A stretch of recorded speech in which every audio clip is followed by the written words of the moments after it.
colegas, estudiantes, profesores, sean bienvenidos todas las personas. Nos da mucho gusto continuar con la serie de foros que hemos organizado sobre temas que nos permitan pensar, reflexionar, dialogar, debatir y sobre todo construir propuestas para el próximo Congreso Nacional Politécnico. Sabemos que la comunidad politécnica enfrenta el gran reto de dar causa a las demandas que dieron origen al movimiento estudiantil. Y ello será posible si desde la honestidad intelectual, académica y humana nos contenemos de la adjetivación fácil y evitamos la soberbia de pensar que tenemos respuestas y explicaciones últimas de las cosas. De lo contrario, desaprovecharemos esta oportunidad y puede diluirse la aspiración de cambio que impulsaron nuestros jóvenes. Configurar conjuntamente un proyecto a futuro y trabajar en zonas de turbulencia nos exige pensar, nos exige hacer valer el diálogo, organizarnos, participar, ensayar alternativas e imaginar nuevas preguntas que con esfuerzo y responsabilidad seguramente lograremos los consensos necesarios. Por tanto, como se diría en lenguaje informático, nuestra casa de estudios está en work in progress. Disculpe las molestias, estamos trabajando en la construcción de esta página. Para encontrarle sentido, geometría, dilucidar sobre los temas que trataremos en el Congreso Nacional Politécnico y nos pueda ayudar a avanzar, nos sentimos honrados y honradas de contar con la presencia de la doctora Rocío Cuerva Huerta, profesora investigadora del IPN. Agradecemos su generosidad al aceptar nuestra invitación y haré una breve reseña de su trayectoria. La doctora Rocío Huerta Cuervo es doctora en Políticas Públicas por el Centro de Investigación y Docencia Económicas, profesora e investigadora en el IPN desde 1983. Actualmente es integrante de la Academia de Economía y Gestión Municipal del Centro de Investigaciones Económicas y Sociales del IPN. Maestra en Políticas Públicas por el Instituto Tecnológico Autónomo de México. Maestra en Gestión y Dirección de Centros Educativos por la Universidad de Barcelona Virtual. Especialista en Finanzas Públicas por el Instituto Nacional de Administración Pública y licenciada en Economía del IPN. Sus temas de investigación giran en torno al estudio de las organizaciones, educación superior y finanzas públicas. Fue directora del Centro de Formación e Innovación Educativa del IPN, directora de Estudios Profesionales de Ciencias Sociales y Administrativas, coordinadora general del Programa Institucional de Tutorías. Es miembro del Colegio Nacional de Economistas y presidenta del Colegio de Licenciados en Economía. Ha publicado varios artículos, entre los que se encuentran la prueba enlace y la reprobación escolar en el nivel medio superior, la formación en competencias, los bachilleratos bivalentes y la necesidad de reorganizar el trabajo académico en las escuelas. La participación de las mujeres en la educación en el contexto de los cambios económicos, políticos y sociales de México, el proceso de cambio institucional del IPN, y también ha impartido diversas conferencias, entre las que se destacan metodología para la evaluación de centros educativos, el programa institucional de tutorías, un pilar para la reforma académica, la sociedad del conocimiento y el proceso de reforma en el IPN, las responsabilidades éticas del IPN, el modelo de formación del CFIE, el modelo de formación del CFIE y su oferta formativa. Como proyectos de investigación tiene la evaluación del avance en la construcción del nuevo modelo académico, las transformaciones en la estructura organizacional del IPN, evaluación de los procesos de planeación para la reforma institucional del IPN. Precisamente por la cualidad de sus investigaciones y su trayectoria, le pedimos hablar sobre las implicaciones de la autonomía para el IPN. Sea bienvenida, doctora Albert. Al concluir la conferencia de la doctora, se abrirá un espacio para el diálogo en el cual pueden plantear sus dudas, preguntas y comentarios, solicitando el micrófono.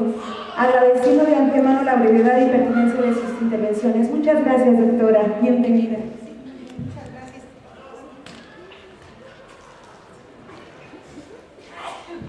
Pues muy buenas tardes a todos ustedes. Me da mucho gusto, agradezco a la profesora Xochitl Quetzal su invitación para participar en esta plática, en este diálogo les propongo que así lo tomemos como un diálogo, porque es muy importante clarificar qué pasa, qué le ha pasado al Instituto Politécnico Nacional y qué podemos hacer para tener una mejor institución. El Politécnico es una institución que vive del recurso público y en ese sentido creo que a todos nos corresponde generar propuestas, buscar que se nos atiendan las propuestas que generamos porque queremos que ese recurso público esté mejor empleado y en ese sentido que haya mejores resultados para el instituto.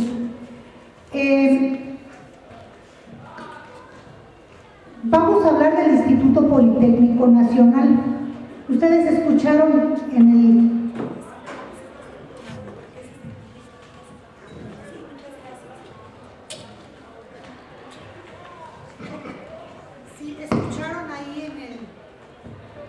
en el documento que leía, las líneas que leía la profesora Xochitl Quetzal, que una de las líneas de trabajo en mis investigaciones son los estudios de las organizaciones. El Politécnico es una organización muy grande, muy compleja. Entonces, cuando nosotros estudiamos desde una perspectiva científica las organizaciones, trascendemos el problema de ubicar los problemas de una institución y de una organización como los problemas de una persona X. Sí, o sea, el problema no va a ser de Juan, no va a ser de Pedro, sino nos vamos a ir a ver el conjunto de relaciones que se establecen en esa organización, sus estructuras organizativas, su normatividad, su historia, las inercias que se han generado dentro de esa organización para poder comprenderla mejor. Y entonces ya nos vamos a dar cuenta que Pedro o Juan, metidos en esa estructura, pues van a agarrar muchas de las lógicas y las inercias que privan en una organización, ¿sí? Y van a tomar la cultura que prevalece en esa institución. Evidentemente, de esa manera, esto nos ayuda entonces para enfocar el problema del análisis de una organización como una cuestión de un sistema que es importante que atendamos y que valoremos en todos sus aspectos.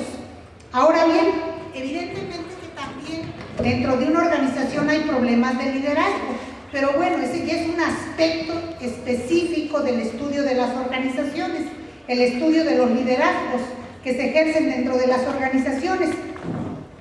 ¿Sí? ¿Nos entendemos entonces? Pero vamos a buscarla, ver de manera integral el asunto del Politécnico. Si me ayudan a darle clic al avance, y ustedes al final me van a poder hacer todas las preguntas que surjan. El tema de las organizaciones y más el estudio del Politécnico, pues es algo que no vamos a poder abordar en una sesión, ni podemos terminar, pero lo importante es que haya inquietudes, que sembremos inquietudes, preguntas que nos ayuden a profundizar la lógica de reflexión con la cual tal vez estábamos abordando uno u otro problema. ¿De qué tesis partimos? Y es la base de la tesis de doctorado que hice.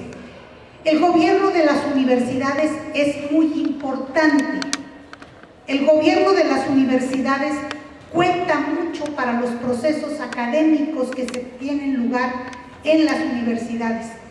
El doctor Zárate, que es el rector de la UAM, dice que él también se dedica a estudiar las instituciones de educación superior, que el tipo de gobierno de las universidades define la forma en cómo se genera la gobernabilidad en una universidad, esto es, el grado en que los actores de una universidad participan y toman acuerdos. Me parece correcto esa tesis y creo que así es. Yo planteo un agregado más en el sentido de que no solo es importante para ver la forma en cómo se relacionan las personas dentro de las universidades, sino el tipo de gobierno dentro de las instituciones de educación superior nos debe interesar porque condiciona de manera significativa la calidad, las características del proceso académico que tiene lugar. Entonces, si nosotros queremos, y uno de nuestros principales objetivos como institución es mejorar la calidad académica, fortalecer al Politécnico como institución de ciencia y tecnología, tenemos que tener un gobierno acorde a esos objetivos. Entonces, es ahí donde nos metemos y bueno, vamos a ver qué tipo de gobierno ha sido el que ha tenido el Politécnico.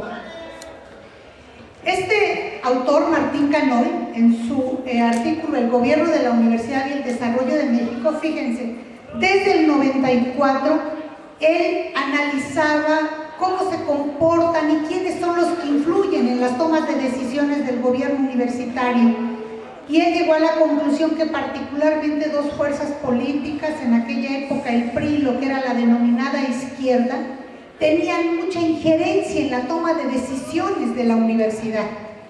Y esto no quiere decir que esté mal que una persona pertenezca al partido rojo, al blanco, al amarillo, al verde, al azul, al que quiera, sino el hecho de que los conflictos y contradicciones de los partidos o la búsqueda de sus aspiraciones las traten de dirimir dentro de la universidad, que es algo que de manera recurrente había ocurrido y ha ocurrido en nuestro país. Pero no solo eso, sino en el caso específico del Politécnico, podemos decir que a lo largo de la historia del Politécnico ha sido básicamente un partido político, el PRI, el que ha utilizado a la institución, a la organización, para conseguir determinados fines políticos, ya sea como partido, como fracciones dentro de ese partido, fundamentalmente en procesos electorales. Pero en el caso específico del Politécnico nos vamos a dar cuenta que por su origen ha habido una injerencia sistemática y recurrente del sindicato en la toma de decisiones del quehacer académico del instituto. Y evidentemente eso lleva a que la forma de organización que tenemos en el instituto no ponga en el centro lo que son los cuerpos académicos, a los profesores, sino básicamente aspectos que tienen que ver con otras variables que, siendo importantes, no deberían ser las más importantes para los procesos académicos. ¿Qué otra cosa vemos cuando vemos la historia del Politécnico? El Politécnico surgió en 1936. No hay un decreto de creación del Politécnico. El Politécnico surgió porque en la iniciativa de ley de ingresos de diciembre del 35 se dijo se van a dar 10 millones de pesos para la escuela politécnica, y así, estando incorporado al presupuesto de egresos, es como empezó a funcionar el Instituto Politécnico Nacional. Se abrió en enero del 36, pero empezó las clases en febrero del 37. ¿Quién dirigía el Politécnico en aquella época? Dependía del jefe de departamento de Educación Técnica, Comercial e Industrial de la Secretaría de Educación Pública, a cuya cabeza estaba el ingeniero Juan de Dios Batis, era el jefe de departamento de ese departamento. Y en la Secretaría de Educación Pública estaba también el ingeniero Vázquez Vela, que ellos dos fueron de los principales promotores de la creación de la unidad de la Unión Sindical de Trabajadores de la Educación Técnica, Industrial y Comercial, SUSETIC se llamaba, que posteriormente se convirtió en el Sindicato Nacional de Trabajadores de la Educación. Entonces, el Politécnico surgió en ese momento y junto a él surgieron estos organismos gremiales que fueron muy importantes para la organización de los trabajadores docentes y posteriormente el Sindicato Nacional de Trabajadores de la Educación. El segundo líder sindical del CENTE fue el ingeniero Robles Martínez, que fue líder estudiantil de la Escuela Superior de Ingeniería Mecánica y Eléctrica y fue líder sindical ni más ni menos que por 22 años. ¿Sí? Ustedes saben, en el CENTE los liderazgos sindicales se han prolongado mucho. Quienes llegan ahí, él estuvo hasta el 72, después fue Conquitud Barrios y después fue el Bester Gordillo. Y ahora Juan Martínez, ¿verdad? Se llama el nuevo líder del sindicato. Entonces, la forma la SEP era la que decidía cómo se contrataban a los profesores para el Politécnico, y ese sindicato tenía mucha injerencia en la definición de quiénes eran profesores en nuestra organización. Un periodo de crisis, incluso el propio secretario de Educación Pública fue el director general del Politécnico, porque había mucha conflictividad interna en la década de los 40. Entonces, al ser el Politécnico y haber surgido como un organismo de la Secretaría de Educación Pública, lo que se denominan los organismos desconcentrados, esto es, una oficina que tenía que seguir los lineamientos que se daban por la SEP, las estructuras de gobierno que se crearon para el instituto se correspondieron a esa idea de órgano desconcentrado de la SEP. Y entonces el Politécnico, desde su primera ley orgánica, y la cuarta ley orgánica es la que se aprobó en 1981, la primera fue en 1947, 11 años después de que el Politécnico surgió. Durante 11 años no tuvo ley orgánica el Politécnico, se gobernaba con lo que era el reglamento del Departamento de Educación Industrial Comercial de la Secretaría de Educación, de la de TIC se llamaba, de la Secretaría de Educación Pública. ¿Y cuáles son esas características de esa ley orgánica que se aprobó en 1981? Pues el Politécnico se estructuró como un departamento con un gobierno muy centralizado, porque quien fuera director general del Politécnico tenía que rendir cuentas a la Secretaría de Educación Pública. Entonces, en él se concentraron todas las decisiones importantes que había que tomar en esta institución. Dice el artículo 14 de la Ley Orgánica del Politécnico: el director general tiene facultades para nombrar a todas las autoridades del instituto, para aprobar o no aprobar ternas para subdirectores, para directores, tiene la capacidad de nombrar a los jefes de división del área central, ¿sí?, a los secretarios, para proponerlos ante el secretario de Educación Pública, a todos los jefes de división y las demás instancias del área central. Entonces, para una institución tan grande como el Politécnico, imagínense, si estamos hablando de cuando menos 24 escuelas de educación superior, 16 de medio superior en la zona metropolitana, 20 centros de investigación, varios centros, como también 20 de educación continua.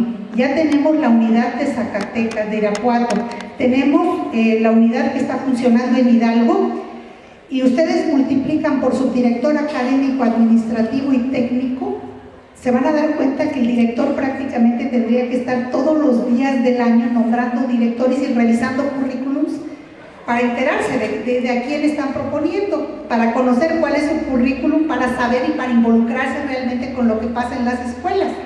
Pero eso sería solamente que su función fuera nombrar autoridades, pero también tiene la facultad para proponer creación de nuevas unidades académicas, para cerrar unidades académicas, para aprobar los planes y programas de estudio, para firmar los contratos de los profesores que se están ingresando al Instituto Politécnico Nacional. Tiene la facultad para ver todo lo que tiene que ver con el presupuesto, para proponer la normatividad que rige el instituto. Y entonces uno se pregunta, ¿a qué horas puede hacer todo eso un director general? ¿No será que las facultades tienen que ver con una realidad, con un México que existió hace ya algunas décadas, pero no se corresponden con una institución moderna e innovadora? Creo que pues sí tendríamos que concluir que así es, porque surgimos como un departamento de una instancia del Ejecutivo, de la Secretaría de Educación Pública, pero somos una institución académica que forma profesionistas, que hace investigación científica, que hace formación docente, ¿sí me entienden? Que tiene que realizar vinculación con el sector, con el entorno, con el sector externo a nuestra organización, y nos podemos manejar entonces, es correcto que nos manejemos como un departamento de una instancia, de una secretaría, pues no es lo más adecuado, porque la naturaleza de nuestra institución es, trabajamos con el conocimiento científico, y el conocimiento científico regido por reglas burocráticas evidentemente que no nos lleva a un buen término. Entonces, esa fue la lógica por la que desde 1211, si mi cabeza no me falla, ni si mi memoria no me falla, es que surgió la Universidad de Bolonia, ¿verdad? En aquel siglo, y desde que surgió como un organismo autónomo. ¿Por qué? Porque las primeras universidades que hubo en nuestro planeta Tierra, ¿verdad?, en los distintos países, lo que era lo más avanzado en aquella época, la Universidad de Cambridge, la Universidad de Oxford después, la Universidad de París. ¿Por qué plantearon la idea de que tenían que ser organismos autónomos? En aquella época el poder predominante, o había tres poderes predominantes muy fuertes. El primero era el de la Iglesia, y la Iglesia quería dictar y decidir qué se leía y qué no se leía. En las universidades europeas se decretó que no podían leer Aristóteles, cosa que nunca hicieron la Universidad de Oxford y la Universidad de Cambridge, que surgieron de forma más libre. Pero en las universidades que estaban en la parte continental se prohibía estudiar Aristóteles.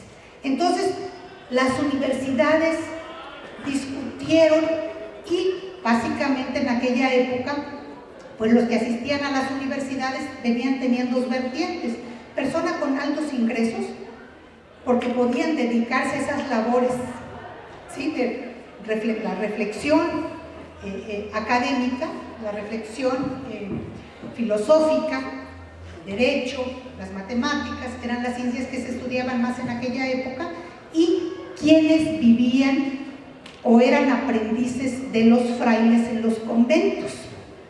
Entonces, ¿por qué desde aquella época plantearon que tenían que ser organismos autónomos? Pues porque no podían estar buscando abrirle brechas al conocimiento y a la vez aceptar que fuera el poder religioso el que definiera qué tenían que saber o qué no. Pero tampoco no querían que el poder económico, que era evidentemente de ciertos núcleos de la población, el que quería determinar qué era lo correcto o no era lo correcto. Ustedes saben, en aquella época, las famosas bulas papales, que era el perdón de los pecados cometidos en la tierra y la garantía del paraíso después de la muerte, solamente lo podían comprar las personas ricas. Y por eso pues, fue el gran negocio en la Edad Media de la Iglesia, vender bulas papales, y ya estaban perdonados todo lo que hubiesen hecho acá. Si ustedes han leído, y lo tienen que haber leído en vocacional, el Lazarillo de Tormes, se van a acordar de cómo Lázaro, cuando fue su señor un cardenal de la Iglesia, se daba cuenta de todas las corruptelas y cómo empezaban, firmaban bulas papales hasta 3,000 en un día para comprar conciencias y para vender el perdón a los que tenían dinero. Obviamente los pobres no podían ganarse por tanto el cielo. Entonces tampoco el poder económico podía determinar lo que se hacía en la universidad, porque entonces iban a querer dirigir lo que en la universidad se hacía. Y el poder militar pues tampoco, ¿verdad? Porque pues se estaban en aquella época pues conquistando territorios y demás. Por eso las primeras universidades surgieron autónomas, y en donde la guilda de profesores, así se le llamaba a las academias, eran las que se determinaban los planes de estudio y eran las que tenían la posibilidad de otorgar los títulos. Eso sí, como eran personas de nivel socioeconómico alto y donde se instalaba una universidad como lo fue la Universidad de Bolonia, donde hubo casi 13,000 estudiantes, imagínense, en el siglo XIII, Entonces, pues generaban una economía muy importante para la ciudad, merenderos, lugares donde habitaban los estudiantes que iban de toda Europa, llegaban a Bolonia, traductores, escribanos, muchos había nuevos oficios que empezó a generar al lado de la creación de las universidades.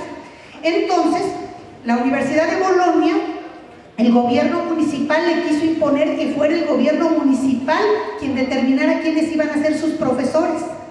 Y la Universidad de Bolonia amenazó con irse de ese lugar y instalarse en otro lado, porque eso no lo iban a permitir, porque ellos defendían mucho lo que era su autonomía. Y entonces, como la ciudad iba a verse perjudicada porque se iban a ir de ahí muchos negocios, muchos comercios, tuvieron que pactar con la universidad y dejarla autónoma como había surgido. Obviamente que la universidad, al ser un nuevo poder, porque el poder del conocimiento es muy valioso, podía sentarse a negociar con los otros poderes, y a lo largo de toda la Edad Media la característica fue los embates del poder religioso, del poder militar y del poder económico, buscando acabar con esa autonomía que tuvieron. Pudieron tener autonomía porque lograban que el Papa les diera esa facultad para emitir títulos, pero esa facultad posteriormente eran las pugnas, las luchas permanentes por quitarles esa facultad, ¿sí? La Universidad de Salamanca no surgió autónoma porque dependía, pues, de los reyes católicos de España. Entonces, esta idea de la autonomía asociada con el mundo del conocimiento es muy importante porque se generalizó prácticamente en toda Europa, en todo el mundo moderno. Actualmente, en Canadá, de los países donde las universidades tienen más autonomía, los Estados Unidos, toda Europa, en América Latina por igual, después de los movimientos de Córdoba en 1918, pero en México, a pesar de que tenemos más como 800 organismos de educación superior y 250 más o menos que se dedican a la investigación, a la docencia, a la vinculación, a la extensión, y por lo tanto son universidades, porque esa es la característica de una universidad, el que se desarrolle investigación científica dentro de sus aulas. Apenas 50 son organismos autónomos, la mayoría no lo son, y eso se debe mucho a que la idea que ha privado del poder político hacia las universidades ha sido la búsqueda de control. Ese es el criterio que ha prevalecido, y en el caso del Politécnico, por igual, ese es el que ha predominado, el criterio que subyacente en las leyes orgánicas que hemos tenido y en esta que tenemos vigente, es precisamente la idea de control, ¿sí?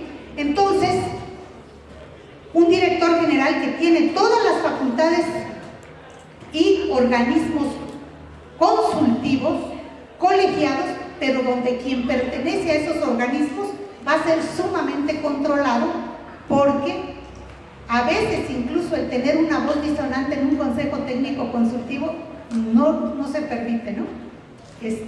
O no se ve muy mal. Y no se les ve como espacio de diálogo y de construcción colectiva, que es lo que debería de privar en un organismo académico, porque el conocimiento es eso, es un proceso de construcción colectiva, y más en las instituciones de formación de profesionistas. Pero como entonces la idea que prevalece sobre los organismos que tenemos es una lógica política de control o administrativa, de cumplir con las fechas, las normas, los procedimientos que se han establecido previamente, pues obviamente la capacidad de esos organismos es muy limitada, ¿sí? ¿Le damos adelante? Entonces, en este cuadro se puede sintetizar, este cuadro lo hace Brunner, lo que es los diversos tipos de gobierno dentro de las universidades. Y así tenemos en el eje vertical desde organismos tremendamente burocráticos hasta organismos en los cuales han buscado que sea el exterior, el entorno, el sector productivo, los que estén alimentando lo que dentro de las universidades se tiene que hacer. Muchas de las universidades privadas que tenemos en México, pues tienen consejos formados por grupos empresariales que son los que los nutren para ver si un programa de estudios es pertinente o no. En el eje horizontal tenemos desde instancias donde hay gran centralización en la toma de decisiones hasta universidades donde hay mucha colegialidad, esto es, una forma de gobierno mucho más horizontal, donde hay cuerpos especializados para la toma de decisiones de distinto ámbito. Y dentro de esos 4 cuadrantes, pues una gran cantidad de matices, dentro de todas las universidades. Entonces, ¿qué universidad o qué forma de gobierno puede ser aquella que mejor le ayude a una organización para desarrollar su labor académica? Con orden, con profesionalismo, con honradez, con transparencia, con rendición de cuentas y aportándole a la sociedad para lo cual existe, que es para formar profesionistas, para generar conocimientos y para aplicar el conocimiento en beneficio de la sociedad, para la solución de los grandes problemas que nuestro país tiene, que son muchísimos. Entonces nos vamos a dar cuenta que evidentemente no puede haber una receta única, pero una centralización excesiva como el que hay en el Politécnico no ayuda para la profesionalización de las actividades de dirección de una organización educativa, ni para la especialización que tiene que haber a ella. El caso intermedio, digamos, de la Universidad Nacional Autónoma de México es el siguiente. Después de un grave conflicto que tuvieron en 1944, donde incluso llegó a haber 2 rectores de la UNAM y donde no se ponían de acuerdo para nada porque ellos tenían un consejo general ultrademocrático donde participaba un estudiante por escuela, un profesor por escuela y un directivo por escuela. Pero en ese consejo universitario se decidía todo, imagínense, nombramiento de autoridades, presupuesto, planes y programas de estudio, normatividad universitaria.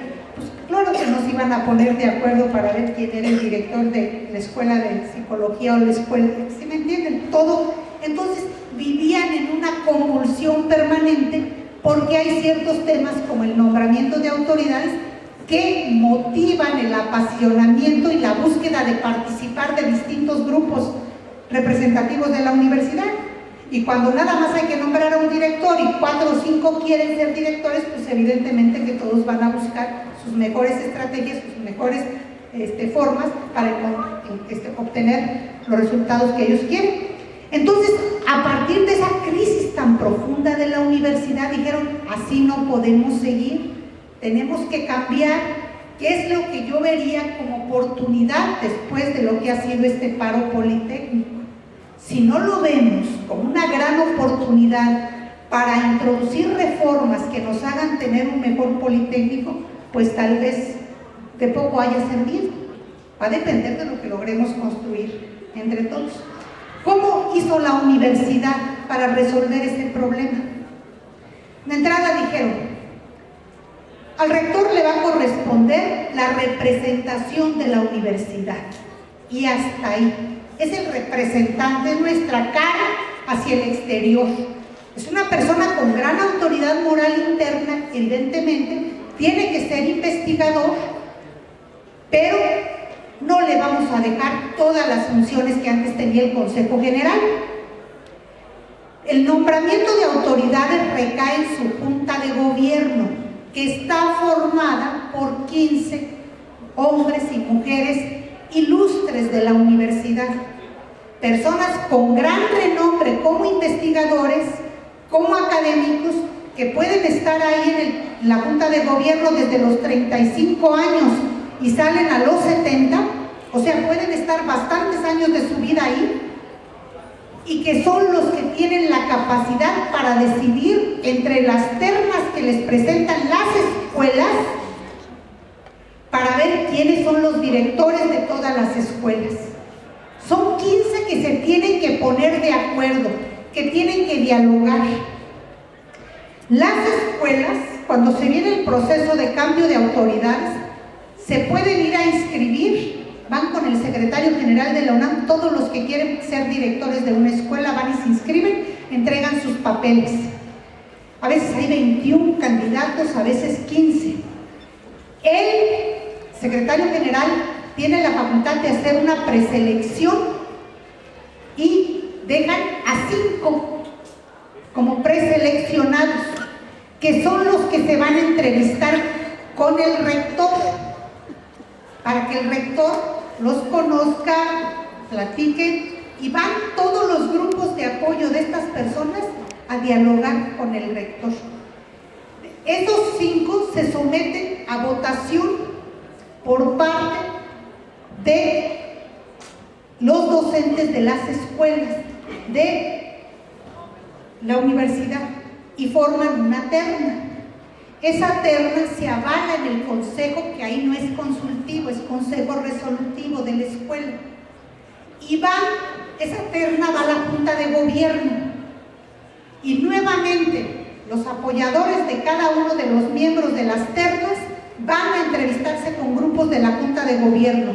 Pero fíjense cuál fue mi experiencia cuando yo entrevisté a los profesores de algunas escuelas para que me dijeran cuál había sido su experiencia con la Junta de Gobierno. Y hubo respuestas como estas: pues ni creas, más que nosotros tenemos que ir preparados, porque ahí te hacen preguntas de primer mundo, te hacen preguntas de primer nivel. Dicen, como son investigadores muy reconocidos en la universidad, los que están en la Junta de Gobierno. Cuando los profesores van a entrevistarse con ellos, pues no quieren que les digan, ay, oye, esto es elemental, está en el reglamento X, oye, eso no es así, mira, en estos países ha pasado ya de otra manera, no tienen por qué. ¿Sí me entienden? Entonces los maestros se preparan mucho para ir a esas pláticas con la Junta de Gobierno, y pueden ir los que apoyan a cualquiera de los 3 miembros de la terna. Después de un tiempo X, porque la Junta de Gobierno tiene un plazo para tomar la determinación, no puede haber que no hay autoridad en una escuela, como aquí a veces se pasa, de que no hay nombramientos de un subdirector o de un director por un año y medio, no. Allá tienen un plazo y en 15 días casi siempre ya está la respuesta a la comunidad.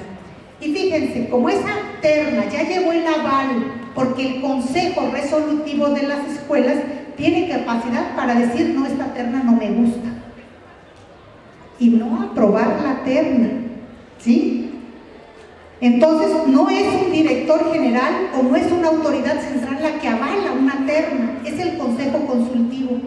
Y como esa terna ya lleva el aval de la comunidad de una escuela, entonces el que quede nombrado por la Junta de Gobierno pues tiene un reconocimiento importante de la comunidad, entendiendo en que, bueno, unos quieren que fuera Juan, otros que Pedro y otros que María, pero como nada más uno puede ser director, bueno, también se van generando condiciones de entendimiento político, de diálogo, de maduración, que llevan a que a los profesores se colabora con ellos. Entonces, unos son los que nombran a las autoridades de la universidad en la Junta de Gobierno. El Consejo General debate todo lo que son la parte normativa de la universidad, los reglamentos, ¿sí? Las condiciones de trabajo. Es un órgano legislativo, llamémoslo así, que es muy grande, se reúne mínimamente cada 3 meses y tiene que sesionar por 5 días, porque pues, van a discutir cosas importantes. El presupuesto lo ve el patronato, formado por 3 personas, y esas personas tienen un nombramiento permanente. También tienen que tener una edad mínima de 35 años y es vitalicia su nombramiento. Tienen que ser personas muy reconocidas en el ámbito de la administración, honorables, honrados, porque los nombramientos del patronato también los decide la Junta de Gobierno. Y los consejos consultivos de las escuelas, ¿cuáles de las facultades más importantes, no consultivos, los consejos resolutivos de las escuelas de la universidad, ¿Cuáles son de las dos facultades más importantes que tienen? Uno, aprobar sus planes y programas de estudio, y dos, que evidentemente luego van al órgano legislativo, que es el Consejo, para su aprobación final, y tienen la capacidad de aprobar o no una terna.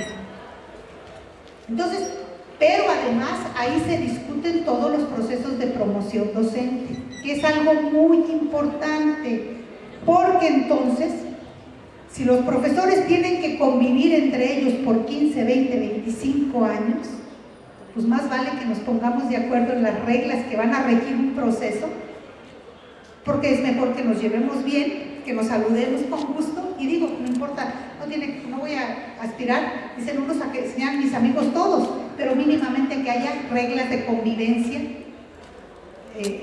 aceptables entre ellos. Entonces, pues tienen que, las reglas se cumplen. Eso es muy importante. Entonces, ese es un ejemplo.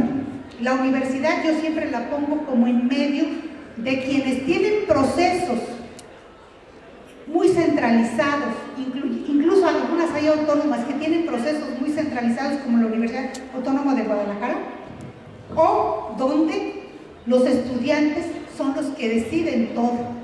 Y la verdad, las universidades funcionan muy, muy mal. La Universidad Autónoma Benito Juárez de Oaxaca y la Universidad Autónoma de Hidalgo. ¿Sí? Son los extremos. ¿Por qué? Pues porque ahí son fácil presa de la politización permanente y son universidades que no destacan desde una perspectiva académica. Entonces, digamos, ese es el marco o la situación que después daría para platicarlo mucho, pero bueno, vamos a avanzar. Entonces, vamos a avanzar, vamos a dejar esa, ya lo comentamos un poco. Ahí está la estructura del Politécnico, ¿verdad? Y todas las funciones que tiene el director general. ¿Sí? Entonces, si ponemos en la que sigue, ¿qué hacer?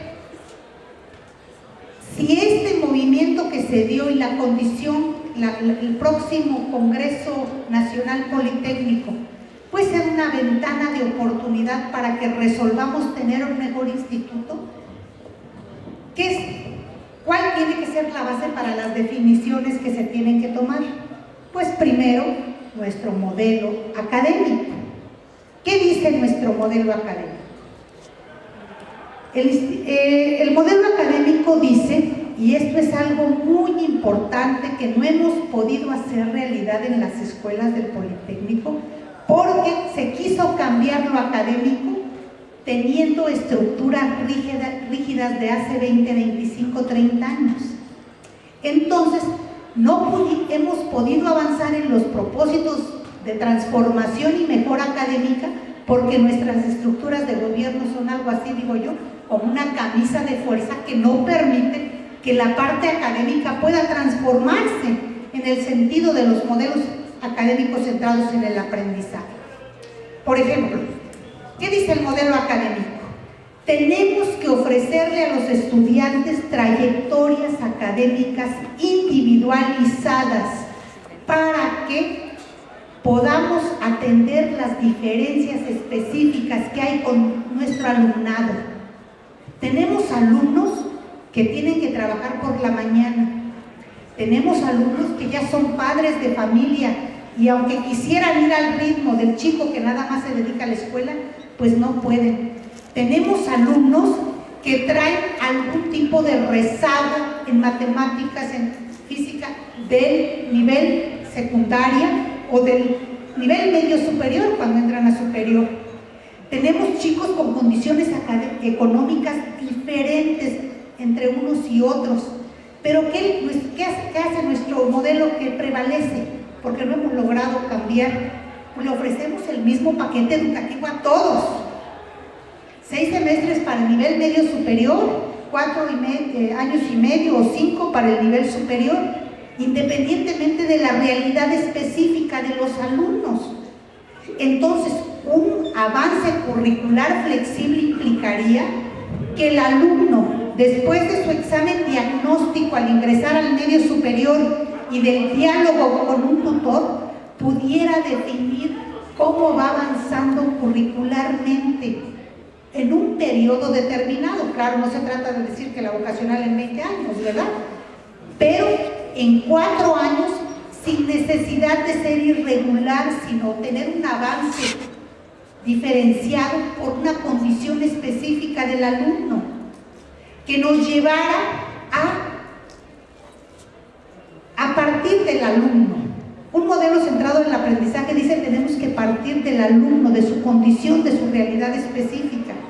Entonces, en lugar de recetarte 7 unidades de aprendizaje en el primer semestre, pues tal vez tú nada más tengas que llevar 5, ¿sí? O el otro que se dedique exclusivamente a la escuela y que es súper estudioso y que nunca va a una fiesta y que nada más quiere estudiar, pues él podría llevar 8, no solamente 7 o 9, y poder avanzar de acuerdo a su condición, ¿sí me entienden?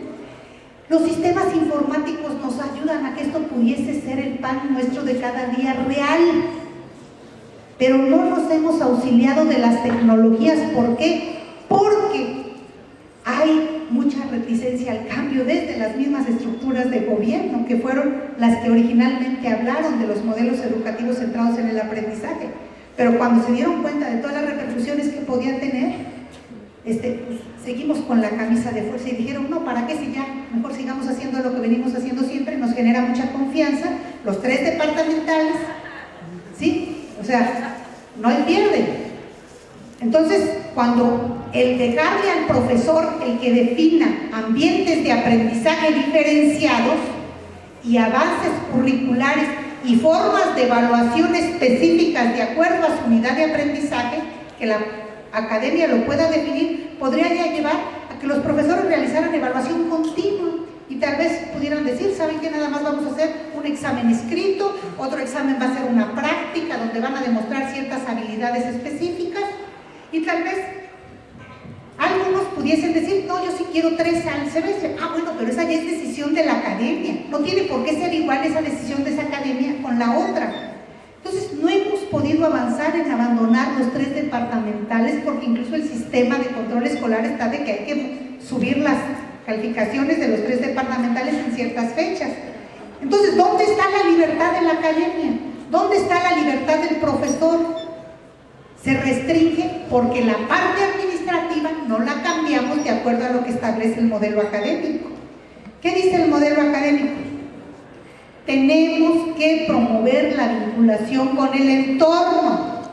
Esto es fundamental, porque quien nos tiene que decir si nuestra educación está siendo pertinente son las necesidades de allá afuera. ¿Y a cuántas personas traemos especialistas en X o Y cuando estamos debatiendo las reformas a nuestra unidad de aprendizaje? A ninguno, ¿sí? Y cuando traemos a especialistas o de otras universidades o del medio empresarial, del campo, del medio de las organizaciones sociales para que nos digan sus opiniones sobre algo en lo cual ellos hacen cotidianamente eso, pues a muy pocos. ¿Por qué? Porque tenemos un esquema sumamente burocratizado de reformas a planes y programas de estudio. Cuando va a haber un diseño, esto es una reestructuración profunda de un plan de estudios, casi siempre eso viene del área central. Acaba de pasar, en la escuela de enfermería llevaban 2 años haciendo su evaluación de su currícula. Los profesores estaban perfectamente integrados, contentos porque estaban estudiando, estaban haciendo las cosas muy bien. De repente viene la decisión que se tiene que homologar con el SIX Milpalta y que todo tiene que estar, ya saben, para agosto, porque en agosto empieza el semestre. Pues los profesores ya no quisieron participar, se sintieron muy molestos porque la evaluación que ellos estaban haciendo y que iba muy bien, se las echaron de lado, y pues sí, el programa de estudio estuvo para agosto, pero con un nivel de desintegración y de falta de cohesión académica muy fuerte porque fue una decisión desde el centro. Entonces, eso no puede ser. Las propuestas, cuando hice mi trabajo de doctorado, yo decía, en una universidad se hacen una gran cantidad de procesos. No pensemos que un congreso politécnico va a poder resolver todo o ver todo, porque cuando menos en una universidad, a ver si le damos para adelante, a ver si está esta lámina, se realizan 23 grandes procesos que tienen que ver, cuyo conocimiento implica un grado de especialización importante. Por ejemplo, todo lo que es el manejo presupuestal requiere un grado de especialización importante. Lo que son los procesos de ingreso, promoción y conclusión de las relaciones laborales entre los docentes y la institución es otro gran proceso que tiene sus normas específicas. La elaboración de los planes y programas de estudio es otro. Nombramiento de autoridades es otro. Pues de esos 23 grandes procesos, la vinculación con el exterior es otra cosa, ¿sí? La atención a los alumnos, tutoría y todo eso es otra. O sea, entonces, pero yo decía, hay dos grandes procesos que involucran al grueso de la comunidad, incentivan la participación de docentes y alumnos y motivan la necesidad de discusión. Esos son nombramiento de autoridades y cambio de planes y programas de estudio.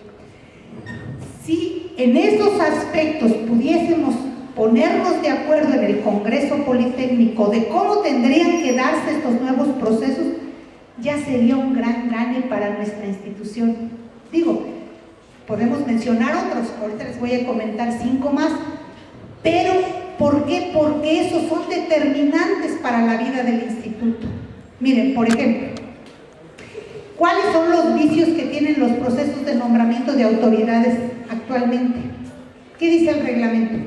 Para ser director y subdirector de una escuela hay que ser preferentemente politécnico, de tiempo completo, ¿sí? Cualquier persona que sea del área puede participar, no importa si viene de otra escuela o del área central. Esas situaciones que nos provocan en el Politécnico, ¿a quién se le van a dar los tiempos completos? Pues a las personas que estén cercanas a la autoridad, porque la autoridad va a querer fortalecer y mantener un grupo, y entonces quienes van a participar en las ternas son los que tienen 40 horas, entonces van a ser los que estén dentro de una lógica de acción determinada, ¿sí? Entonces, un proceso que tendría que ser netamente académico, de entregar plazas de tiempo completo por criterios académicos, se pervierte por completo porque se mete a una lógica de control político. ¿Sí me entienden? Entonces tenemos que separar por completo estas dos cosas. Se entregan, las plazas tienen que entregarse por concurso abierto, por quien, si tenemos 40 aspirantes a una plaza, pues por el poli se tiene que quedar con el mejor o la mejor, porque eso nos va a tener una garantía que hay un mejor proceso académico, el profesor que tenga más competencias, más experiencia, en fin. Pero eso no tiene por qué intervenir en los procesos de nombramiento de autoridades, porque entonces revolvemos las cosas y perturbamos completamente la vida académica. Para ser autoridad no se requiere tener tiempo completo. ¿Por qué un profesor de 20 horas no puede aspirar a ser director? Si ser director es básicamente un trabajo de liderazgo, de conducción administrativa, académica, ¿sí? ¿Por qué tiene que tener tiempo completo? No, en la UNAM, después de que tienen 20 horas, profesor de carrera cualquiera puede ser director. Segunda cosa que pervierte el proceso, el que del área central puedan enviar agentes para rellenar ternas o de otras escuelas. ¿Por qué? Porque entonces ya el nombramiento de las autoridades no se ve como el resultado de darle el reconocimiento a aquel que ha trabajado mucho por la escuela, que conoce perfectamente la escuela, que está atento siempre a los procesos de la escuela, sino al que viene. ¿Sí me entienden? Porque aquí puede llegar a ser director alguien que haya estado en el área central, que venga de otra escuela. Pero entonces, ¿en dónde está el aliciente para quienes quieren legítimamente dedicarse a la vida académico-administrativa al frente de una escuela, pero son de la misma escuela? Pues se les relega porque entonces ya todo está montado y está pensado en quién van a hacer la terna. a veces nada más es para rellenar, ponen a otros dos de la terna porque ya saben que Juanita o Juanito va a ser, y los otros dos nada más son para rellenarla, y eso pervierte. Los miembros, para ser autoridades de una escuela, tiene que ser la persona de la escuela misma. Y si queremos ponerle dominio a lo académico, tienen que ser personas que estén dando clases y que ser director no les impida seguir dando clases. Porque eso es algo que nos mantiene vivos como académicos. Estamos atentos a los debates en materia académica, al último libro que se escribió con relación a mi tema, a lo que están diciendo las investigaciones sobre ese tema. Y entonces yo sí puedo legítimamente y correctamente estar dirigiendo una escuela X, porque yo también soy especialista en ese tema y no me van a venir a hablar de cosas que no conozco. ¿Sí me entienden? Entonces, un profesor que está dando clases no se va a despegar de su academia. Como nosotros decimos a algunos profesores en el CIECAS, puedes ser director, pero director vas a ser por un tiempecito, pero luego vas a regresar a tu academia porque vamos a tener que seguir dando clases. Entonces, como director te ves más obligado a cumplirle a tu comunidad porque ahí vas a seguir. No te va a gustar que te estén reclamando corrupción, mal manejo, incapacidad, ineficiencia, ¿verdad?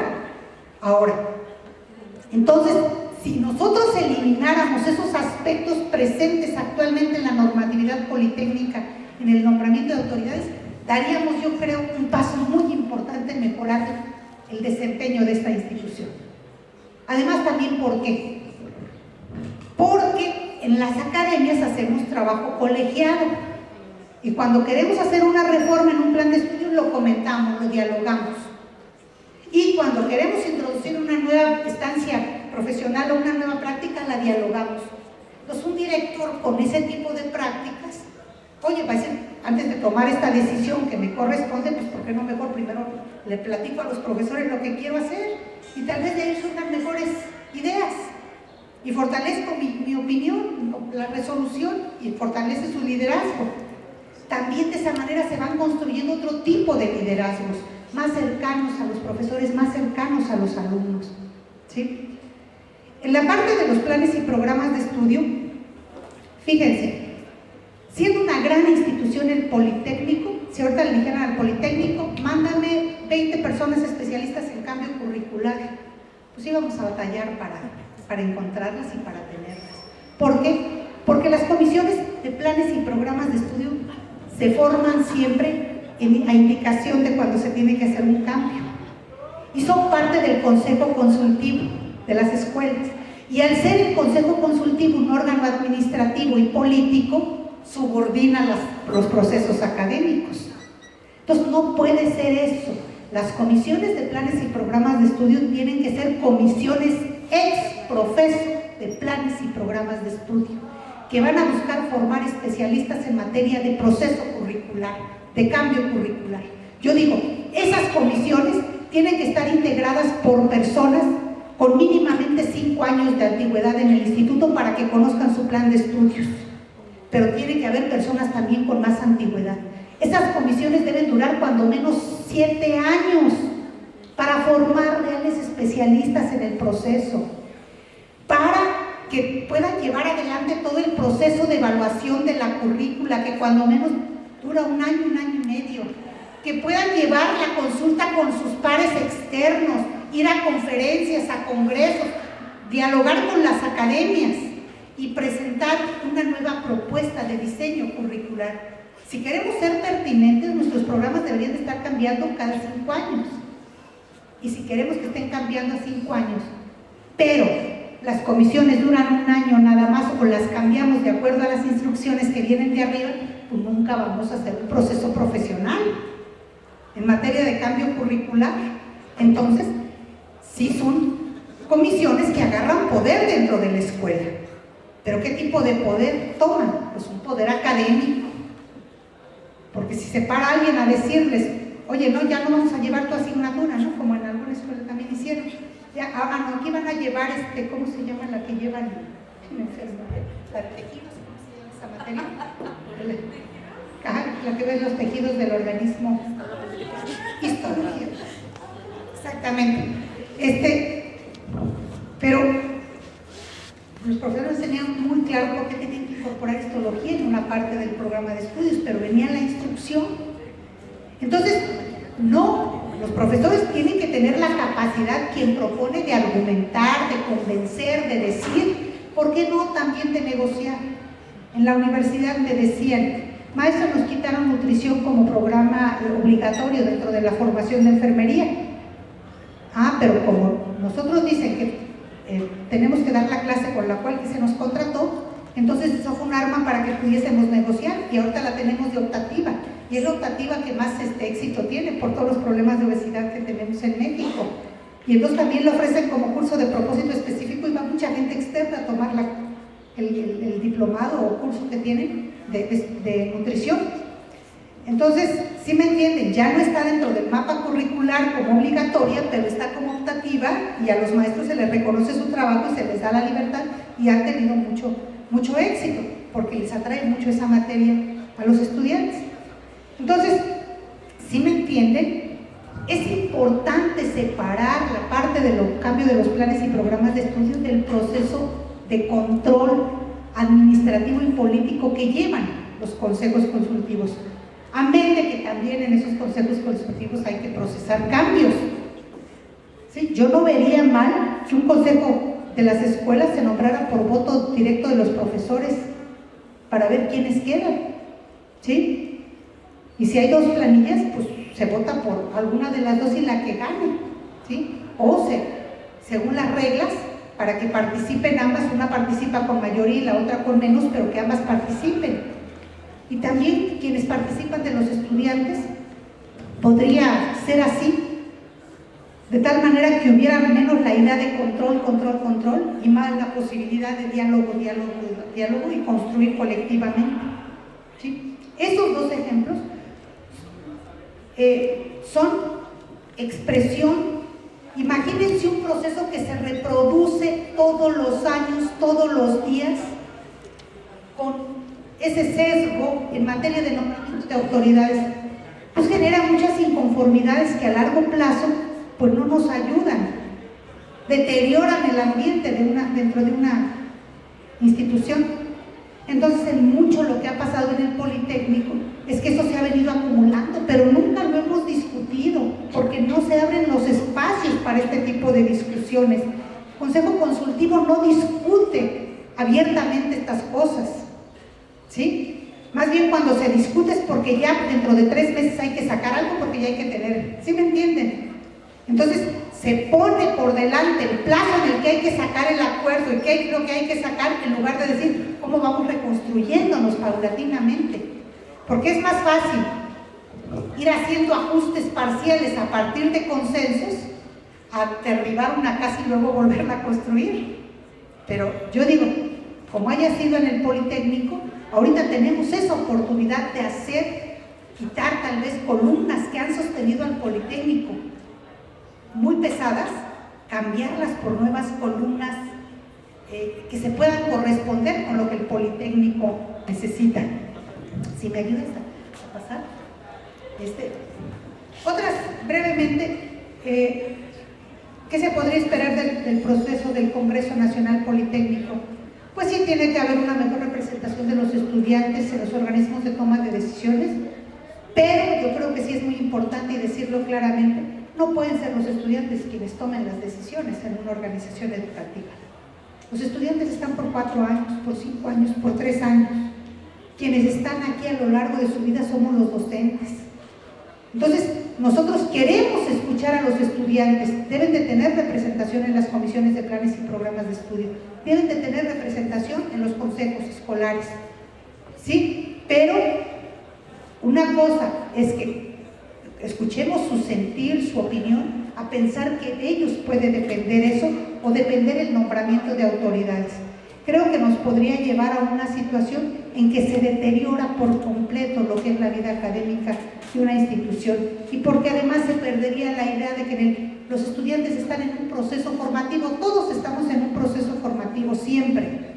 Un modelo centrado en la enseñanza siempre parte de la idea de que todos siempre estamos aprendiendo, pero el proceso fuerte de formación, de bases, de lo que es la ciencia se logra cuando estamos en el nivel licenciatura, estudiando una maestría, y entonces en ese momento es importante externar nuestras opiniones, pero es importante también que los docentes asuman su responsabilidad. ¿En qué otras cosas podríamos cambiar sin generar mayor problema? Todos los procesos de promoción docente, yo digo, podemos hacer uso perfecto de las tecnologías de información y comunicación para hacerlos transparentes, cosa que al momento no lo son, ¿sí? Podría haber plataformas donde estuvieran todos los nombres de los profesores, con todas las evidencias que nos llevan a tener una beca número 8, o beca nivel 6, nivel 5, nivel 4. ¿Y por qué no lo tenemos? Porque también, ¿verdad?, en lugar de utilizar a la tecnología a nuestro favor, a veces la vemos como una amenaza, desafortunadamente, ¿sí? Eso es muy, muy importante, ¿sí? Entonces, hasta ahí la dejaría.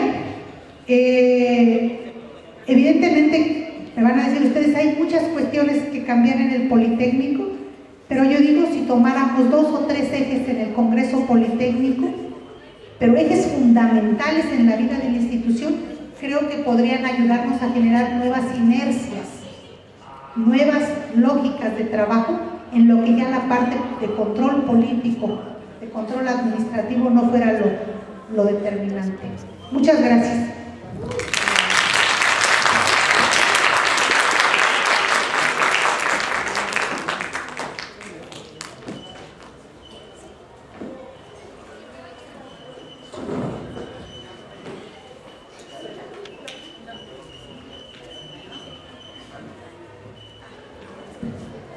Bueno, pues le agradecemos muchísimo, doctora, que nos haya esclarecido y además con un recorrido histórico tan rápido pero tan rico, en donde pues podemos ahí generar nuestras preguntas, nuestras inquietudes y empezar a construir cosas con las personas que estamos, ¿no?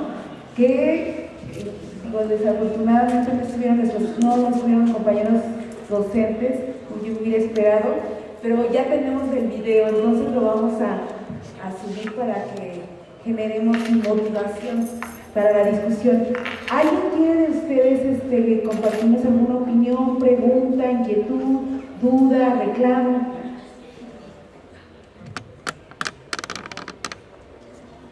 ¿Quieres generar? Sí, doctor.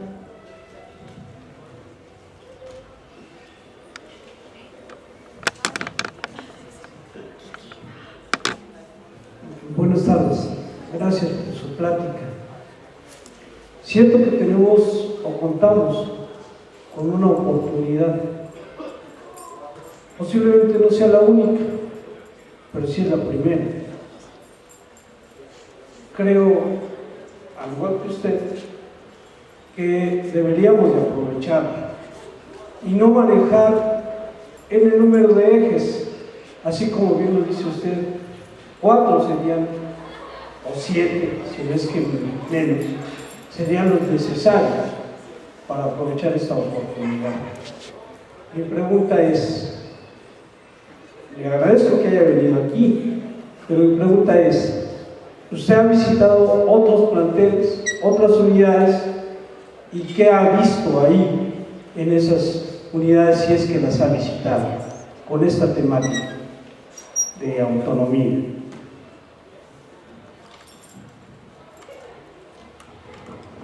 Pues miren, en 2004, en 2002, cuando por parte de las mismas autoridades del instituto se promovió la idea de la reforma al modelo educativo, donde la parte del modelo académico solamente es una parte y toda la parte organizacional, normas, reglas, juegan un papel fundamental. En aquella época se promovió una iniciativa de ley de autonomía, si ustedes recuerdan, si estaban aquí en 2004. Entonces, yo estaba en el Consejo General Consultivo y se formaron comisiones y me tocó ir sí, a varias escuelas a dialogar con los profesores y con los alumnos en relación a esa iniciativa de ley de autonomía. ¿Qué me encontré? Pues debates muy apasionados en la Escuela Superior de Ingeniería Mecánica y Eléctrica, pero también debates muy desinformados o, digamos, muy ideologizados. ¿Desde qué punto de vista? De que el dato concreto, la referencia específica a una ley, a una norma, se dejaba de lado por el lado de una idea que ya estaba construida. Vi muchas personas a favor, pero también percibí en desacuerdo, digamos, a la idea de la autonomía. ¿Por qué? Porque la idea es una de las ideas fuertes que se manejaba. Me tocó ir también a la Escuela Superior de Ingeniería Mecánica, a la ESIA de Camachalco.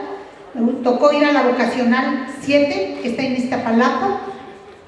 Me tocó venir a la Escuela Superior de Economía, a la Escuela Superior de Comercio y Administración. En fin, pude ir a algunas escuelas en aquella época. ¿Qué argumento en contra de la autonomía yo escuché? Decían, no, porque el Politécnico es una institución del Estado y si somos autónomos ya no vamos a hacer y ya no nos van a apoyar de la misma manera. Ese no es un argumento sólido, porque el Politécnico va a ser institución del Estado siendo desconcentrado, siendo descentralizado. La UAM es una institución del Estado, pero es descentralizada y autónoma. La UNAM es la principal institución de educación superior del Estado mexicano, ¿sí? Que ya cumplió 100 años de lo que es, digamos, la moderna, desde Justo Sierra para acá. En 2010 cumplió 100 años. Entonces, el ser descentralizados o desconcentrados, eso no tiene nada que ver con, somos parte del Estado mexicano. ¿Qué quiere decir? Que es un organismo parte del Estado mexicano. Quiere decir que no depende de un gobierno X o Y en su existencia, sino que su existencia depende de la sociedad mexicana, depende de la voluntad que generaciones han construido. Y por eso la UNAM, no importa que sea verde, colorado, amarillo, el que esté en la presidencia o en el gobierno del Distrito Federal, la UNAM va a seguir, porque es una institución del Estado mexicano fundamental, igual el Politécnico, la UAM, la Universidad de Chapingo. ¿Sí me entienden? Entonces había mucho ese argumento de que no, si somos, ahora, decían, si somos autónomos ya no vamos a recibir el apoyo del presupuesto de egresos, porque entonces van a querer que obtengamos nuestros propios recursos. Tampoco. La UNAM es autónoma, la UAM es autónoma, y la UNAM tiene más de 30,000 millones de pesos al año de presupuesto. Nosotros tenemos 12. O sea, te tienen que más del doble, cuando no son más del doble de los estudiantes y docentes que tenemos aquí. ¿Por qué tienen ese presupuesto? Pues porque hacen mucha investigación científica, porque tienen muy buenas condiciones sus profesores, donde sus autoridades no tienen que dejar su plaza de docente para ser funcionario, lo que yo les comentaba, sino que son de la estructura, pero pueden seguir siendo investigadores, haciendo investigaciones, haciendo libros, dando clases. Y eso es muy bonito, porque entonces la carrera académica del profesor no se rompe por si tal vez quiso ser subdirector o director o alguna jefatura, ¿sí me entienden? Pero esas jefaturas no los llevan a meterse a una lógica exclusivamente burocrática, sino que no pierden el piso, la comunicación con su centro de estudios, siguen dando clases, siguen haciendo investigación. Entonces, los presupuestos que nosotros recibimos, les quiero comentar, somos una institución privilegiada dentro del conjunto de instituciones de educación superior, no tanto como la UNAM, obviamente, porque ellos son los más, pero fíjense, mientras a unas instituciones de educación superior de provincia les dan más o menos en promedio 40,000 pesos al año por estudiante, a nosotros nos dan el doble. ¿Sí me entienden? Pues porque somos una institución más grande, porque hemos logrado fuerza que permite que el Politécnico tenga ese presupuesto, pero podemos seguir trabajando mucho más y podríamos ofrecer mejores resultados y poder tener mejor presupuesto, ¿sí? Entonces, cuando se habla de la equidad de la educación, a mí me llamó mucho la atención una demanda que levantaron los estudiantes de que querían que desapareciera la Universidad esta de México. ¿Qué cosa es? Pues en México tenemos muchos institutos tecnológicos, muchas universidades tecnológicas. A mí me tocó visitar cuando estábamos a Veracruz, que nos pidieron colaboración y firmar convenios con el Politécnico. Me tocó ir al de Misantla, Martínez de la Torre, a las universidades tecnológicas. Entonces, pues sí requieren muchísimo apoyo, tienen buenas instalaciones, les han hecho buenos edificios, pero ahora a mí me parece una estrategia válida de parte de las autoridades. Los muchachos dicen, ¿quieren al Poli o a la UNAM? ¿Verdad? Y en tercer lugar, a la UAM. Y ya después menos a todas las demás. Entonces las autoridades dijeron, pues necesitamos tener otra gran universidad, y las que eran antes las universidades tecnológicas de Misantla, de Martínez de la Torre, que siguen siendo, porque la realidad no cambia con un decreto, las unieron todas y les denominaron Universidad Tecnológica de México, con el grado de que también los que van a esas instituciones se sientan orgullosos y digan, yo soy de una gran institución, mi institución tiene más de 70,000, ¿sí me entienden? Entonces yo digo, ¿en qué nos perjudicaba eso? Ay, pues a mí me encantaría que el chico de Misantla, yendo a esa universidad, se sienta bien orgulloso de su universidad, o al de Martínez de la Torre, o al de Jalapa, o al de Mérida, Yucatán, al de Mérida, sí, Yucatán, ¿sí me entienden? Al de Coatzacoalcos, porque también tenemos que hacer que la provincia se levante con mejores instituciones de educación superior. Y si una estrategia para eso fue buscar construir un nombre grande, como, aunque yo insisto, los nombres grandes no se crean con decretos, pero puede ser un buen inicio.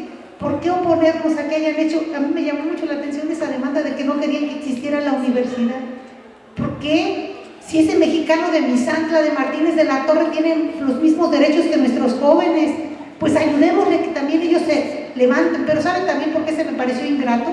Porque ellos siempre cuando piensan en convenios de colaboración y que les vayan a dar pláticas, piensan en nuestros profesores del Politécnico.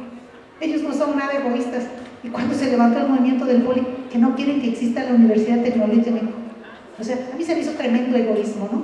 Porque están en malas condiciones y esta es parte de una estrategia para levantarlos, aunque les hacen falta muchas otras cosas, ¿no? Hacen falta más presupuestos, en fin, formación de profesores, todo. Pero bueno, eso podía haber sido un inicio. Entonces, el Politécnico va a tener más o menos presupuesto en función de los resultados que vayamos dando más a la sociedad, ¿sí? Entonces, la autonomía no, pero, o sea, al contrario, estoy convencida de que nos ayuda, porque una institución de educación superior, por la materia de trabajo que tenemos, que es el conocimiento y la investigación científica, tiene que ser autónoma. Es el mejor estatus jurídico para ese objeto de trabajo que nosotros tenemos, ¿sí?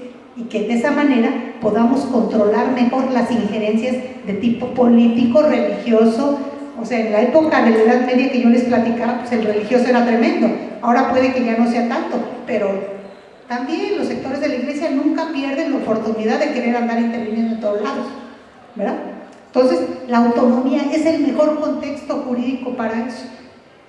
Entonces ya les digo, fui a muchas escuelas, me encontré con argumentos válidos, con preocupaciones reales, pero también me encontré con prejuicios. Entonces creo que es algo que lo tenemos que trabajar mucho. Y yo digo, podemos mejorar la gobernanza del Politécnico con esas medidas de reforma al nombramiento de autoridades, los procesos de planes y programas de estudio, los procesos de ingreso de nuestros profesores con exámenes de oposición abiertos, los procesos de promoción.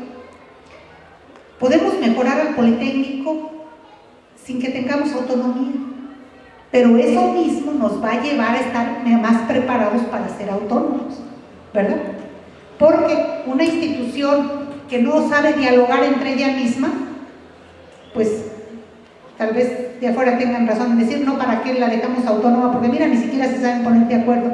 Pero si aprendemos a dialogar, a crear estas instancias de resolución más participativas, donde pueda haber más contradicción, pero que también tengan la capacidad de ponerse de acuerdo, pues entonces nos estamos preparando en los hechos para ser autónomos, ¿sí?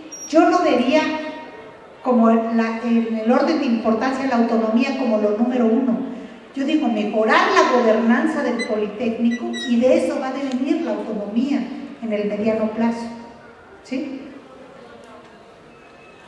Sí, profesor, gracias. Usted decía que no se necesitaba hacer como toda la modificación, ¿no? Que 3 ejes. ¿Cuáles serían para usted los 3 ejes? Uno es, para darle, digamos, el criterio es por arriba los criterios académicos. El criterio académico tiene que ser el dominante en el instituto, el criterio. Y cómo en procesos de cambio de autoridades, cambiar la normatividad que tenemos actualmente para nombrar las autoridades, ¿sí? Me parece fundamental. Segundo, cambiar la reglamentación para los cambios de planes y programas de estudio, ¿sí? Esos serían 2 muy importantes. Tercero, los mecanismos de ingreso de los docentes a la institución. Ya las plazas no se pueden seguir entregando a quien es el más cercano al director de una escuela, ¿sí me entienden? O que tiene el apoyo del sindicato. No, si necesitamos a una persona que sepa sociología, historia de México, cálculo diferencial, integral, finanzas públicas, pues vamos a hacer el concurso con los aspirantes que tengan el perfil para dar esos conocimientos y que sea el mejor, ¿verdad? Entonces, si cambiáramos esas 4 cosas, yo creo que ya generaríamos cambios muy fuertes en el Politécnico, que nos podrían ayudar a generar nuevas lógicas. ¿Nuevas lógicas de qué? De escucharnos más, de aceptar el argumento académico, aceptar cuando uno se equivoca, de decir él tiene razón, que es algo muy importante. Miren, les quiero comentar, se planteó en el modelo que quisimos echar adelante en el 2002, la idea de la transversalidad de ciertos contenidos, esto es, que en física, que en química, que en medicina, que en economía, te podemos ver ética, porque hay ciertos criterios de desempeño ético de esas profesiones. Si el contador se va a pasar diciéndole a su alumno, no, miren, yo les voy a enseñar formas de cómo burlar la ley para que paguen menos impuestos sus clientes, pues no está teniendo un muy buen desempeño ético, ¿verdad? Entonces, aunque no lleven la clase de ética, les está enseñando malas prácticas. ¿Sí me entienden? Entonces, hay ciertos contenidos como la ética, que más que tener un programa de estudio donde veamos qué tipo de normas hay, no, pues normas sociales, normas religiosas, normas jurídicas. ¿Cuál es la diferencia entre cada una de ellas? Esa es información, información, información, que es lo que cuestionamos de nuestros procesos de enseñanza, que damos mucha información, pero poco ponemos la atención en crear habilidades, valores y competencias determinadas. Entonces, es mejor que el profesor que va a dar contabilidad 1, el que va a dar biología 2, el que va a dar historia, se preocupe por ver cómo estimula un buen desempeño ético y formación ética en su estudiante, que va a ser ingeniero dentro de algunos años, que va a ser médico, que va a ser oftalmólogo, que va a ser trabajador social, a que se aprenda cosas de memoria, ¿sí? Entonces yo le pediría, la idea es que el de historia, que el de informática, que el médico incorpore contenidos de desempeño ético. Entonces, en la academia tendríamos que estar discutiendo en historia. Imagínense qué hermoso sería ver la historia y ver los valores que prevalecían en cada época, y que esos valores cómo expresaban el ser de una época, ¿verdad? Entonces, eso forma más al estudiante y a todos, y nos da más noción de lo que debemos y no hacer, a que aprendernos algo de memoria. Pues saben que eso nos ha costado mucho trabajo y no lo hemos podido hacer. ¿Por qué? Porque para eso hay que reunir a los profesores de 2 o 3 academias y decirles: profesores, dialoguemos, pongámonos de acuerdo. Ay, no, pero ¿cómo van a quitar mi materia? ¿Sí? No se trata de quitar tu materia, se trata de ver tu asignatura, tu unidad de aprendizaje de la mejor manera que aproveche el estudiante, no de la mejor manera en que tú te sientas más cómodo, porque nuestro objeto son los estudiantes de trabajo, y los que tenemos que estar pensando son en los estudiantes. Entonces, reunir a los estudiantes, a los profesores en las academias, la parte de la normatividad no lo permite ahorita, porque las academias se tienen que reunir separadas unas a otras. Ay, pero eso tal vez nos tardemos un año dialogando eso y tratando de construir programas de estudio ya con contenidos transversales. No, pero si nosotros lo necesitamos para dentro de 15 días. ¿Sí me entienden? Entonces el trabajo que debería ser el fuerte de construir cimientos fuertes, lo dejamos de lado porque la norma la tenemos adelante. Y los 15 días, y para agosto tiene que estar. ¿Sí? Aparte, puede haber profesores que también digan, ay, no, eso es mucho trabajo. Porque si yo ya me la llevo bien así, porque sí es mucho trabajo. Pero es algo que deberíamos de aceptar con gusto, porque es para mejorar. Nosotros vamos a aprender mucho. Imagínense que yo, al que da informática, al profesor que da informática, le diga, bueno, tú vas a tratar un punto sobre, en lugar de estar sacando contenidos de X o Y, tú todos los contenidos que vas a utilizar en informática va a ser sobre desempeño ético de los estudiantes o sobre historia de México. Y en lugar entonces nada más de evaluarlo sobre informática, el estudiante va a aprender mucho de otras cosas, porque va a aprender a programar sobre esto, en fin, eso sería muy bueno. Y el maestro que da informática podría aprender historia, y el profesor que da historia podría aprender a programar. ¿Sí me entienden? Entonces, esa es la academia que aprende permanentemente, la que trabaja, la que construye. Es un trabajo más lento, sí, pero más sólido, más consistente. No para mañana porque ya nos lo pidieron del área central. ¿Sí? O eso no lo podemos hacer porque no tenemos facilidades para eso. A veces, a prestarle a un profesor un aula para que discutan y para que se reúnan cuesta trabajo. ¿Sí? Entonces, esas lógicas, si nosotros ya lo político no es lo que predomina en los planes y programas de estudio, en el nombramiento de autoridades, y ni lo administrativo, y más bien estamos dejando que lo académico camine, pues evidentemente que va a generar nuevas rutinas, y nuevas rutinas dentro de 2 o 3 años se van a empezar a sentir. ¿Sí? Lo que pasa, lo que tenemos ahorita es que la rutina siempre, no, pero ¿cómo vas a incorporar a ese profesor al consejo consultivo? Siempre critica. ¿Sí me entienden? Entonces vamos a hacer lo posible porque no entra al consejo consultivo. Entonces, en lugar de estar preocupada, oye, pero si el profesor hizo este grado, dio estos cursos, hizo esta investigación, no, pero él siempre va a criticar y mira, va a hacer que las reuniones se tarden más de la cuenta.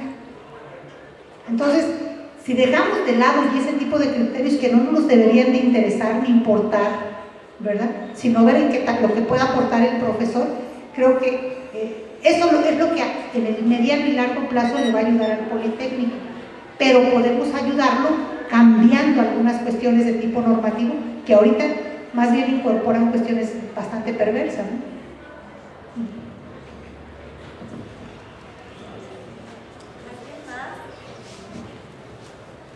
¿Jóvenes? ¿Nadie? ¿Tiene dudas? Sí.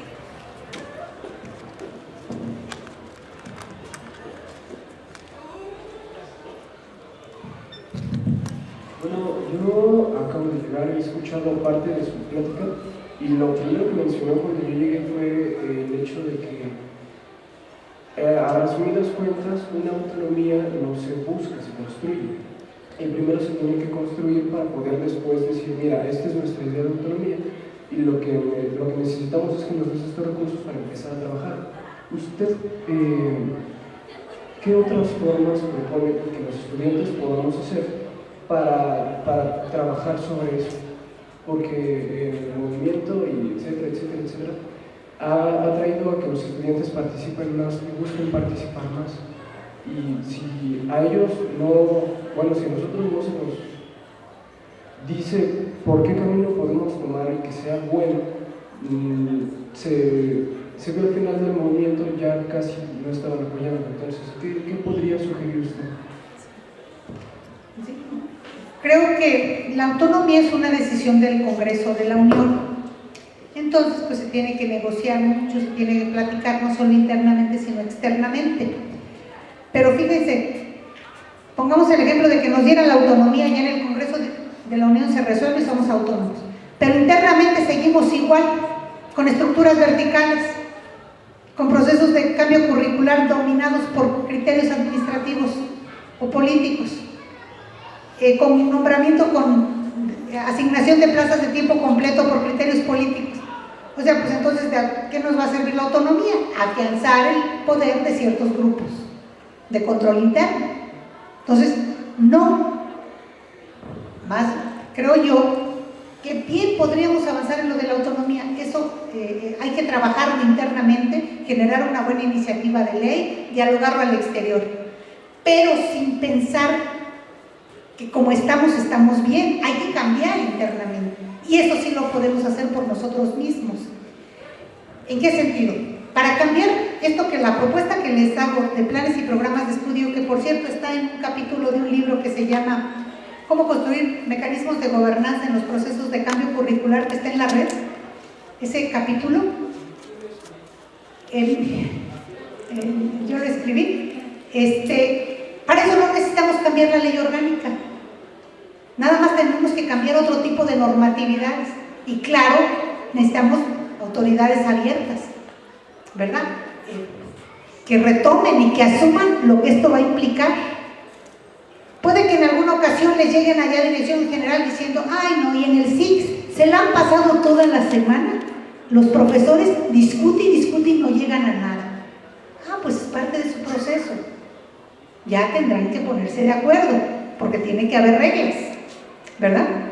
Entonces, porque luego a veces cuando la gente discute mucho, como que no es bien visto, ¿no? En el área central. Entonces, toda la parte que tiene que ver con procesos de cambio curricular lo podemos hacer sin reforma a la ley orgánica. Lo de los cambios de autoridades, podemos... hay algunas cosas que sí requieren cambio de ley orgánica, porque la ley orgánica ahorita le da la facultad al director de nombrar a todas, ¿sí? Pero podríamos cambiar el reglamento interno para que el profesor que quiera ser autoridad en su escuela sea de la misma escuela, esté dando clases. Eso lo podríamos incorporar, ¿sí? Para que no sea de tiempo completo, de lo que ya platicamos. Eso lo podemos cambiar sin que cambiemos la ley orgánica, ¿sí?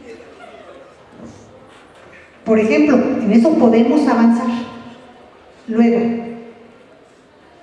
en los mecanismos de ingreso del personal académico, bueno, con quien tenemos que discutir y llegar a un acuerdo es con el sindicato, porque ese tiene que ser un proceso académico, no de los recomendados del director o del mismo sindicato. Entonces, ¿cuál es lo que tenemos que establecer en las condiciones generales de trabajo? Para ser profesor del Politécnico, se podrá ser profesor del Politécnico después de un proceso de concurso abierto de plazas, abierto, transparente, donde los mejores perfiles sean con los que se quede el Politécnico, ¿sí? Dictaminado por los académicos pares, ¿sí? Y en ese sentido se tienen que publicitar las convocatorias. Eso puede cambiar sin que cambie la ley orgánica, ¿sí? Los procesos de promoción docente, ¿cómo transparentarlos? Podemos hacerlo sin cambiar la ley orgánica. ¿Por qué? Lo único que hace falta es voluntad y la tecnología la tenemos. Los programadores tenemos buenísimos egresados de SCOM, de UPIXA, ¿sí? Entonces, hay muchas cosas que pueden cambiar sin que cambie la ley orgánica. Por otro lado, podríamos mandar una iniciativa de reforma a la ley orgánica para descentralizar las facultades que tiene el director sin pedir autonomía, ¿sí me entienden? Y ya sería mejores condiciones para lo que queremos. Sí, profesor. Buenas tardes. Sí, buenas tardes. ¿Qué posibilidades dice que ahorita que no hay necesidad de cambiar la ley orgánica, que todo puede ser interno? ¿Por qué no abrir la selección administrativa para que no nomás sea los docentes que la puedan participar, que fueran los administrativos? Porque hay administrativos que tienen licenciatura, tienen experiencia y pueden cubrir sus perfiles. ¿Se puede hacer eso sin necesidad de modificar la ley orgánica? Sí, sí se puede hacer. Sí se puede hacer, porque fíjense, para ser director no se pide que esté dando clases. Para ser subdirector académico se dice con experiencia docente, pero ¿qué se toma como experiencia docente en el Poli? Que tenga plaza docente, aunque a veces esté realizando funciones de tipo administrativo. Pues no, que sea profesor frente a grupo, en activo, que forme parte de una academia, ¿sí? O sea, que tenga proyectos de investigación en curso. Y entonces para la parte administrativa que tenga experiencia administrativa, ¿verdad? Actualmente no dice que sea, dice que tenga experiencia administrativa. Sí. Bueno, y menciona pues, la solución administrativa, que sea plaza docente. Sí, exactamente, ese es el problema. No tendría por qué ponerse, porque a lo mejor capacidades que pudieran ejercer bien ese puesto. sí. Esas cosas se pueden reformar sin reformar la ley orgánica. Y yo me estoy imaginando un congreso politécnico donde pudiera haber mesas de trabajo, donde aquí se discuta cómo nombrar directores, cómo nombrar subdirectores, cómo reformar cambio de planes y programas de estudio, cómo realizar los procesos de promoción docente, cómo hacer el ingreso de profesores al Instituto Politécnico Nacional, ¿sí? Cómo dar la formación docente, que también en eso se podrían mejorar muchos de los procesos. Mesas que se fueran especializando en un tema, donde se revisara toda la parte normativa, la experiencia internacional, nacional, y pudieran llegarse a la conclusión de una reforma a nuestro reglamento interno, al reglamento orgánico, a los lineamientos para la definición de planes y programas de estudio, o sea, nuestra normatividad interna. Y podría haber una mesa donde se discutiera, y luego general en el Congreso, lo de la autonomía, para tomar una opinión al respecto, ¿sí? Y tal vez la reforma a la ley orgánica sí que implicara la autonomía, ¿sí? También se podría resolver para eso. Yo creo que el Congreso ahorita está muy receptivo a lo que la comunidad politécnica proponga, y si es algo que se propone después de un proceso democrático, yo no veo por qué se tendrían que resistir a apoyarnos, ¿no? Y también veo que pues, hay un candado en el sentido de que tiene que ser egresado del Poli. Yo veo que muchos profesores vienen de distintas escuelas y yo creo que eso no desmerita la capacidad porque venga de una u otra escuela, sino que lo que importa son los resultados. Si no da resultados, pues hay que quitarlo, pero no lo deben de segregar porque viene de X o Y escuela, sino sí, que cubra los requisitos, el perfil para el puesto, ¿no? Sí, eso sí es preferentemente politécnico. Entonces, ciertamente, a mí me ha tocado ver en escuelas donde hay muchos profesores de la UAM, profesores de otras escuelas, que son valiosísimos, que tienen reconocimiento, pero entonces quienes somos muy endogámicos, quienes quieren defender a toda costa, dicen, son más papistas que el Papa, porque la ley orgánica dice preferentemente, no obligatoriamente, pero dicen, no, entonces hay un criterio, una regla no escrita de que tiene que ser politécnico, y cuídense donde no sea politécnico, porque ese es como si fuera un problema, ¿no?, para el buen desempeño del profesor. Y además creo que a estas alturas del partido es violatorio a los derechos humanos, porque si un profesor trabaja lo mismo o incluso más, tiene la misma formación, tiene todos los requisitos, ¿por qué se le descarta solamente por venir de otra escuela? Hemos tenido rectores de la UABJO politécnicos, rectores de la Universidad de Querétaro politécnicos, rectores de la Universidad de Sinaloa politécnicos. ¿Por qué en otras no nos dicen? O sea, si hicieran lo mismo, pues dirían los politécnicos, váyanse al politécnico porque aquí no pueden ser, ¿verdad? Incluso son más abiertos que nosotros en ese sentido. Y están abiertos a decir, a ver, pues que lo que nos puedan aportar los demás, bienvenido, ¿no? ¿Sí?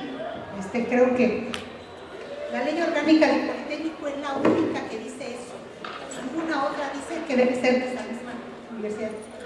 Entonces, en eso también nos hemos quedado rezagados. Y sí, hacer a lo mejor, como dicen, para el nombramiento de directores, subdirectores, jefes, hacer una evaluación más específica, a lo mejor hasta exámenes psicométricos, exámenes de test, no sé, porque aquí realmente no aplican las técnicas que por su psicología lo podía realizar, porque ellos tienen las herramientas para escoger una persona sino su cuadro de ética, su cuadro de civismo, que es lo que comentaba hace rato, porque hoy en día ya no hay civismo, ya no hay ética, y obviamente luego llega gente que no tiene conocimiento, que no tiene valores, entonces por eso se corrompe.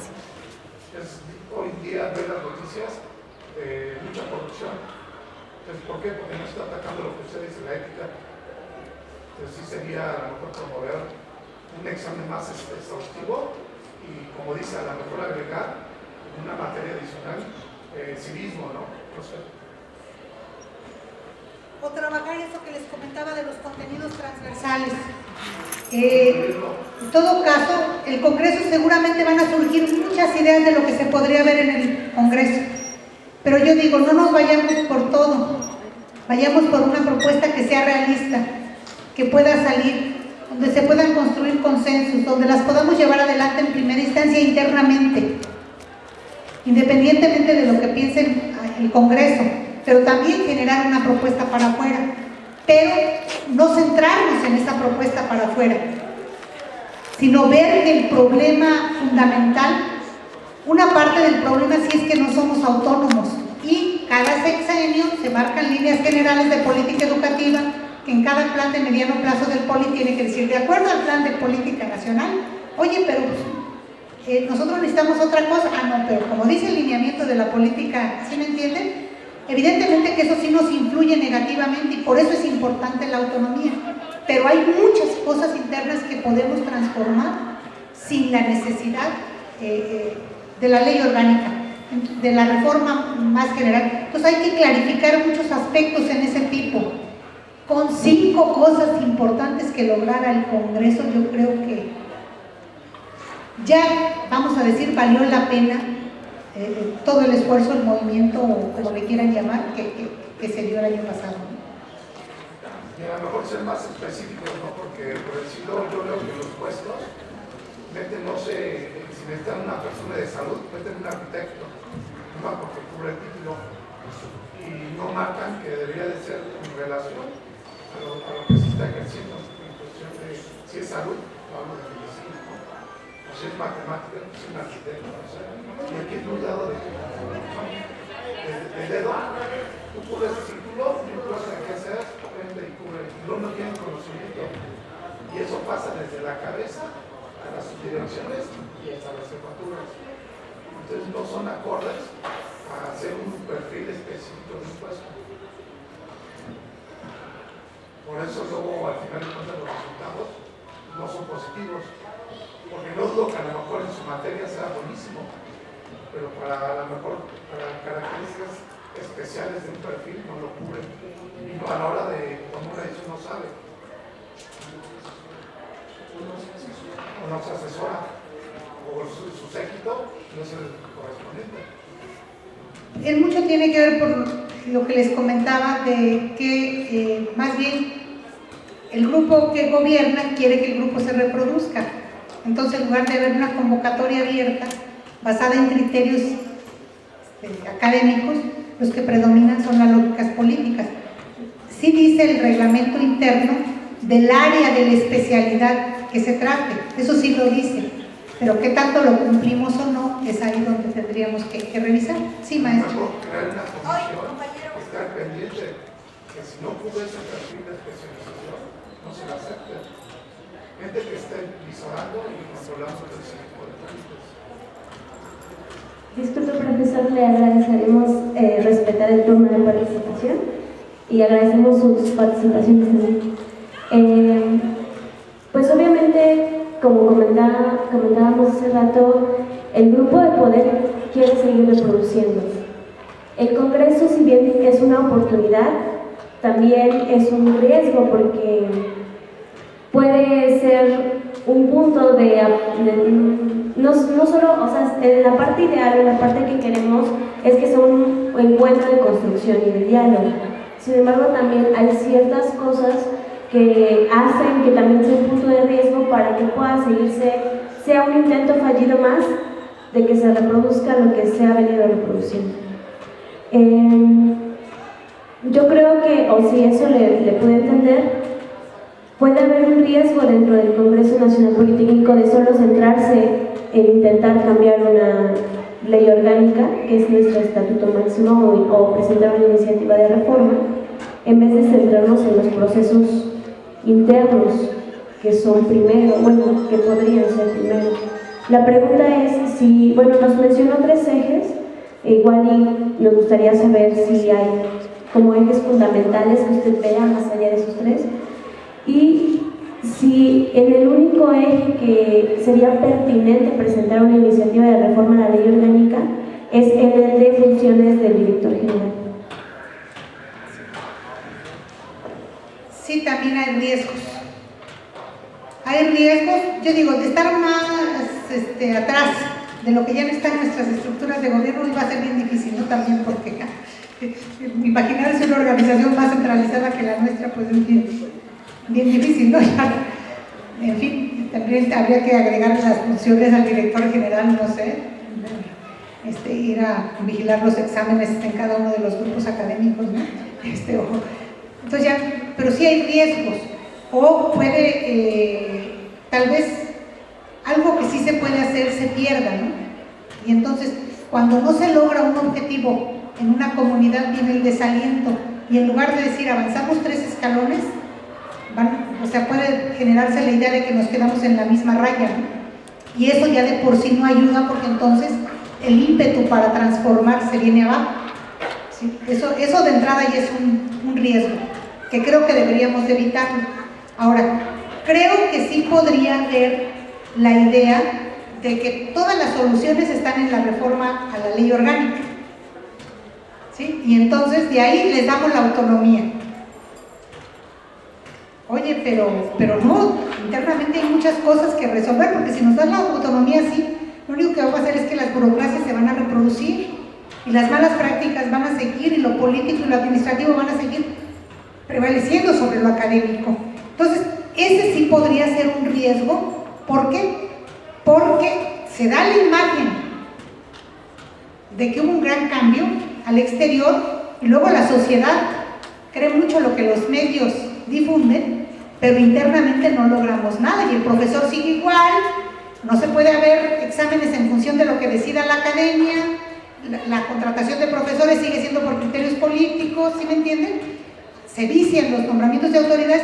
Entonces, eso podría ser algo, pero yo creo, pues si los estudiantes o los profesores, quienes participen, me interesaría mucho a mí, por ejemplo, poder participar, ¿no?, en ese congreso, quienes puedan participar en ese congreso, va a ser muy importante que se genere claridad interna de eso, porque en lugar de ser la idea de la autonomía en este momento un logro, podría revertirse porque internamente no cambiamos en nada, ¿no? Entonces, eso sí, tal vez puede ser el mayor riesgo. ¿Y cómo poder cambiarlo?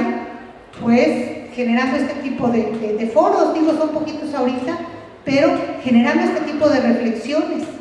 Quien vaya al Congreso, que sea una persona con la que se discuta previamente las opiniones que va a emitir, hacerle sugerencias, hacerle recomendaciones, hacer un escrito de la posición de la escuela X ante este punto y hacerlo circular.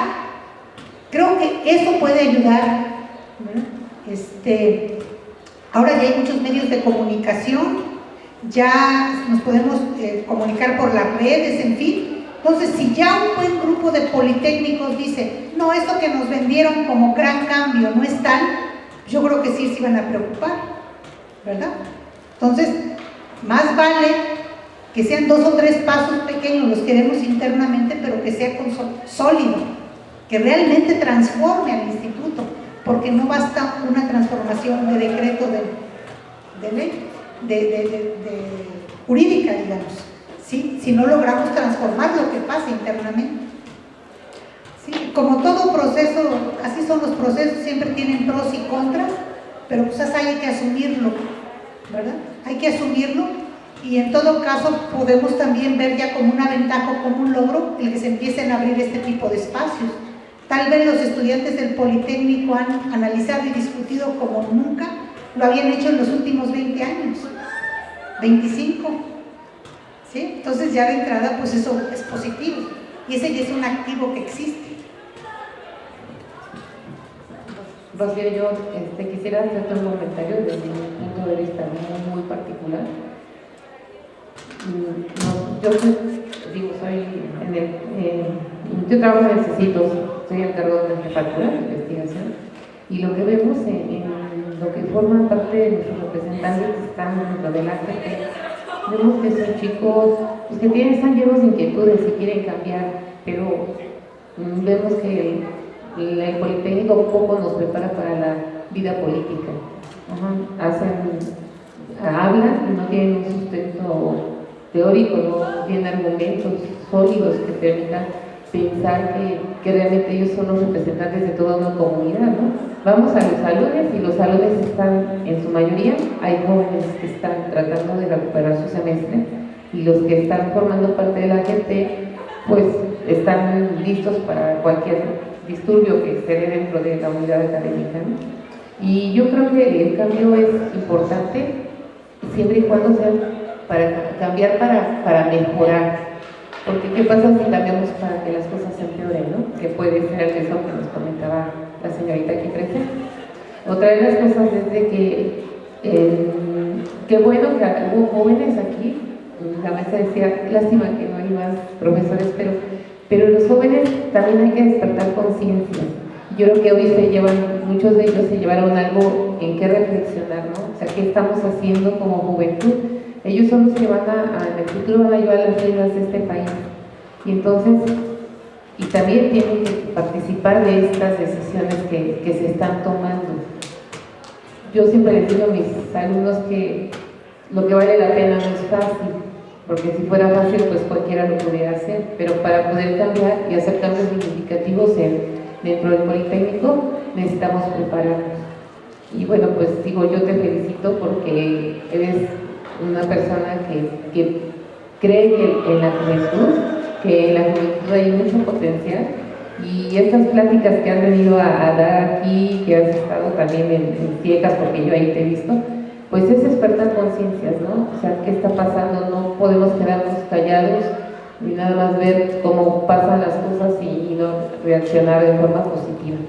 Gracias, Rocío. Gracias, profesor.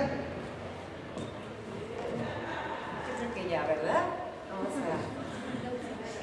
porque además la cuestión administrativa, hay que cerrar el auditorio, ¿no? Pues doctora, agradecemos muchísimo su participación y no nos resta más que felicitarle y felicitarnos de tener académicas